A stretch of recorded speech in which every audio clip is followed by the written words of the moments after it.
పోలిశెట్టి శ్రీనివాస్ గారు.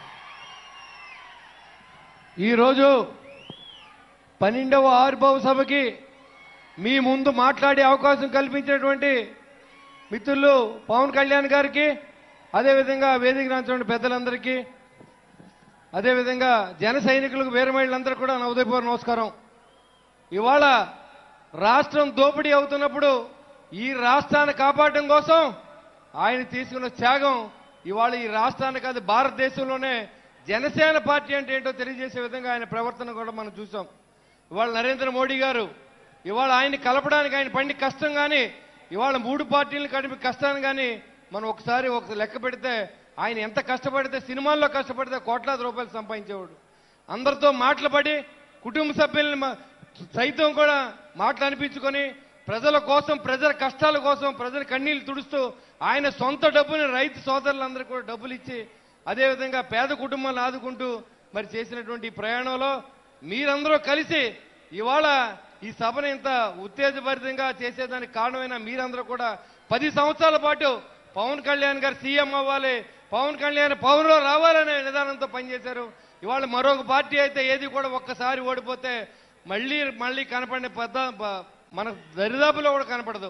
అలాంటి పరిస్థితుల్లో ప్రతి జన సైనికుడు వీరమహిళ కూడా పవన్ కళ్యాణ్ గారిని ఆరాధ్య దైవంగా చూసి మీరు చేసిన ఈ కృషి అందరికీ కూడా మీ అందరికీ పేరు పేరున ఉదయపూర్వ నమస్కారం తెలియజేస్తా ఉన్నా. ఒక్క మాట చెప్పదలుచుకున్న, జనవాణి కార్యక్రమం అని పెట్టి దాదాపు 10,500 అప్లికేషన్లు మనకు వస్తే 2,000ని మనం సాల్వ్ చేయగలిగాం. చాలా పార్టీల దగ్గర తిరిగారు, చాలా మంది నాయకుల దగ్గర తిరిగారు. ఎక్కడా న్యాయం జరగకపోతే జనసేన పార్టీ మెట్లు దొక్కిన సందర్భాన్ని మీకు తెలియజేస్తాం. చంద్రావతిని ఒక అమ్మాయి మలేషియాకి వెళ్ళింది జాబ్ చేయడానికి. 6 సంవత్సరాల క్రితం మరి ఆ అమ్మాయిది పాస్పోర్ట్ పోయింది. అక్కడే జైల్లో వేసే పరిస్థితి, హాస్టల్లో జాయిన్ చేశారు. అక్కడి నుంచి రిప్రజెంటేషన్ పవన్ కళ్యాణ్ గారు ఆఫీస్కి వచ్చింది. ఆ రోజు నేను డ్యూటీలో ఉన్నాను.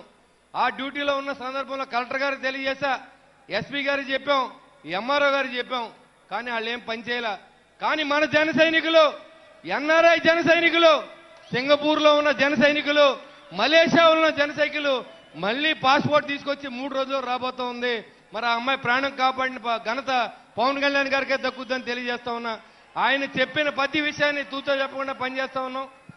నేను ఒక ఆర్టీసీ డ్రైవర్ కొడుకుని నేను మీ ముందు మాట్లాడుతూ ఉన్నాను. విదేశాల్లో కూడా బొలిసెట్ సీన్ అంటే ఎవరో తెలిసేలా చేసినటువంటి పవన్ కళ్యాణ్ గారికి నేను ఎప్పుడు రుణపడి ఉంటానని చెప్పి నాకు తెలిసింది ఒకటే, ఆయన ఎవరినైనా మాట్లాడితే తోలు తీసేయడే నాకు తెలిసింది. మీరు కూడా నాతో ఉండండి. ఈ రోజు తొక్కిపెట్టి నారదీస్తానని చెప్పి అప్పుడు ముఖ్యమంత్రి హోదాలో ఉన్న మనిషిని, ధైర్యంగా ఉన్నటువంటి పవన్ కళ్యాణ్ గారికి మీరందరూ సపోర్ట్ చేయండి. ఇది నిలబెట్టండి. మళ్ళీ ఇంకొక 5 సంవత్సరాల పాటు అజ్ఞాతంలో పంపించండి. రాష్ట్రాన్ని కాపాడండి. పవన్ కళ్యాణ్ గారి నాయకత్వాన్ని మీరందరూ ఎప్పుడు బలపరచాలని చెప్పి మిమ్మల్ని మనస్ఫూర్తిగా కోరుకుంటూ ఈ అవకాశం ఇచ్చిన పెద్దల దగ్గర సెలవు తీసుకున్న ధన్యవాదాలండి. రైల్వే కోడూరు శాసనసభ్యులు సోదరు శ్రీ అరవ్ శ్రీధర్ గారు, ఒక్క నిమిషం. జై జనసేన.